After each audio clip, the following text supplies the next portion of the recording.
स्वागत। आज हम भगवत गीता के शुरुआती हिस्सों पर थोड़ी गहराई से बात करेंगे। पहला अध्याय, कुरुक्षेत्र का मैदान। माहौल एकदम तैयार है। जी हाँ। और हमारे पास जो स्रोत हैं, मतलब कुछ लेख और टीकाएं, वो इन्हीं शुरुआती पलों पर खास ध्यान देते हैं।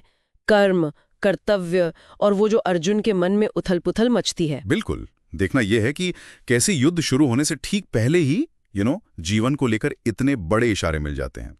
तो कहानी कैसे खुलती है वहां? तो सबसे पहले अर्जुन कहते हैं श्री कृष्ण से, हे अच्युत, मेरा रथ ले चलिए दोनों सेनाओं के बीच में। हाँ, ताकि मैं देख सकूं कि कौन कौन लड़ने आया है मुझसे।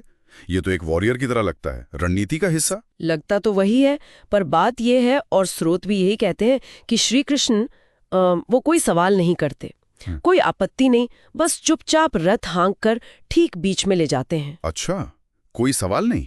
ये थोड़ी अजीब बात नहीं? पर स्रोत इसे कहते हैं कर्मयोग का मौन प्रतीक। मतलब बिना पूछे, बिना अपनी पसंद नापसंद जाहिर किए जो कर्तव्य है उसे पूरा करना। कर्मियों का मौन प्रतीक मतलब ये हुआ कि कृष्ण अपने एक्शन से ही कुछ सिखा रहे हैं। बिल्कुल। शायद ये पूरी गीता का जो सार है ना, निष्काम कर्म, उसकी एक झलक वो यहीं दे देते हैं, अपने आचरण से। ये सिर्फ आज्ञा मानना नहीं है, ये एक सिद्धांत है, एक तरह से समर्पण भाव। वाह, ये तो बड़ी गहरी बात हुई। मतलब शब्दों के बिना ही पहला सबक। लेकिन फिर जैसे ही रथ बीच में पहुंचता है, सीन एकदम पलट जाता है ना? एकदम। अर्जुन जैसे ही देखते हैं सामने कौन है, अपने ही लोग, भीष्म पितामह, गुरु द्रोण, भाई बंधु। हाँ, अपने रिश्तेदार, अपने प्रियजन। बस वहीं उनका सारा जोश ठंडा पड़ जाता है। वो एकदम हिल जाते हैं अंदर तक।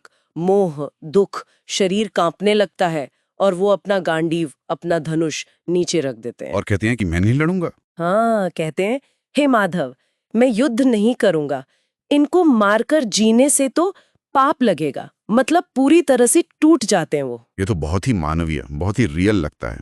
ऐसी हालत में कृष्ण क्या करते हैं? तुरंत डांटते हैं या समझाते हैं? नहीं, यही तो कमाल की बात है।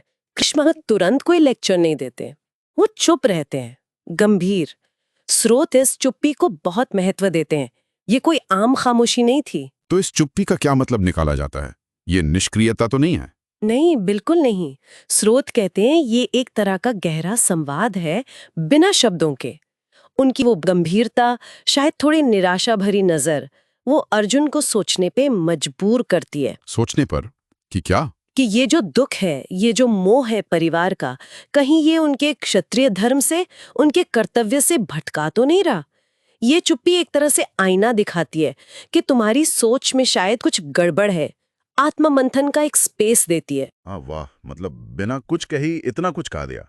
ये तो सोचने का बिल्कुल अलग तरीका है। और हाँ, एक और बात, कृष्ण खुद सारथी बने हैं अर्जुन के। ये भी तो कुछ कहता है। सिर्फ रथ चलाना तो नहीं है ये। निश्चित रूप से ये सिर्फ एक ड्राइवर की भूमिका नहीं है। स्रोत इसे सीधे जोड़ते हैं इस बात से कि जो इंसान अपना अहंकार छोड़कर, अपनी बुद्धि की सीमाओं को मानकर ईश्वर को या किसी सही मार्गदर्शक को जीवन का सारथी बना लेता है, वही सही रास्ते पर चलता है। हाँ बिल्कुल, ये समर्पण का प्रतीक है, मार्गदर्शन स्वीकार करने का प्रतीक है।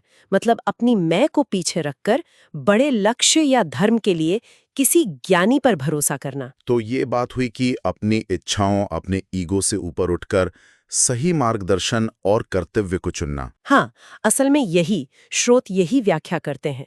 ये दिखाता है कि जीवन की उलझनों में जब समझ ना आए कि क्या सही है, तो अपनी जिद पर अड़े रहने के बजाय सही गाइडेंस को फॉलो करना चाहिए। तो अगर हम सब समेटें इन शुरुआती कुछ पलों से ही, हमें दिखता है कर्तव्य का मौन पालन, फिर मोह के जाल में फंसना, और फिर उस मोह से निकलने के लिए सही मार्गदर्शन की जरूरत, और अहंकार का त्याग।